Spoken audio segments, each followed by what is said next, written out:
Bagamat nilinaw na ng Japan na walang kinalaman sa agawan ng teritoryo sa South China Sea ang pagbisita ng kanilang Maritime Self-Defense Force dito sa bansa, para sa isang defense analyst, pagpapahiwatig daw ito na naghahanap na ng kakampi ang Japan. Balita hatid ni Howie Severino. Dumating ang nasa 700 kataong training squadron ng Japan Maritime Self-Defense Force sa Manila Port para magsanay at ipakita mabuting ugnayan ng Pilipinas at Japan. Lulan sila ng 3 armadong barko, ang mothership na JS Kashima, JS Setoyuki at JS Asagiri.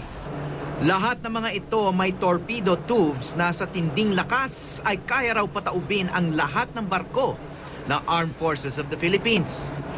Tumatakbo ang mga ito ng 30 knots at kaya raw ng mga barkong ito na maghabol sa mga pirata sa karagatan.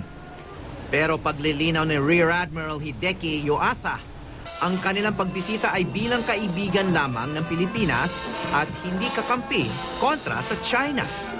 Kapwa may sigalot ang Japan at Pilipinas sa China dahil sa agawan sa teritoryo. I want them to learn a lot during the stay, talking with Philippine Navy and talking with Philippine people. Hindi direktang sinagot ni Yuasa kung ano ang mga gagawin nilang aktibidad kasama ang Philippine Navy.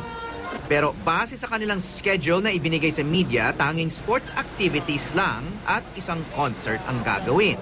Pero ayon sa isang Pilipinong defense analyst, malinaw na ang pagbisitang ito ay pagpaparamdam ng Japan na naghahanap ito ng kakampi. Mula 1966, mahigit 50 beses nang bumisita ang Japan Maritime Self-Defense Force sa ating bansa. Pahiwatig daw na sinusuyo ng Japan ang Pilipinas na kumampi sa kanila. Ang Japan kasi nag-explore pa sa atin. Remember kasi, sensitive sila sa nangyari ng World War II. So, nag-explore pa lang sila. And of course, sensitive kasi restricted sila ng kanilang constitution. So they still have to have charter changes sa Japanese constitution in order to make themselves more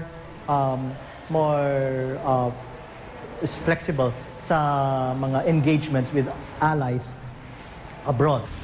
Kung susuriin naman ang itinerary ng squadron mula nang naglayag sila noong May 22, karamihan sa kanilang binisita ay mga lugar sa North America at maging ang Pearl Harbor sa Hawaii. Nagpapakita raw ito na gustong ipamukha ng Japan sa China na malakas ang ugnayan nila sa Amerika, na siyang may pinakamalakas na puwersang militar. Alam nila kung ano kung nangyayari. Alam nila ibig sabihin lang yan. Kasi at the very same time, ang Japan nag-announce na magde-deploy sila ng anti-ship missiles malapit sa Senkakus. So itong mga visits ng Japan sa Philippines, alam ng China, directed against them yan. Mananatili hanggang Huwebes ang squadron bago bumalik sa Harumi, Japan. Howie Severino, GMA News.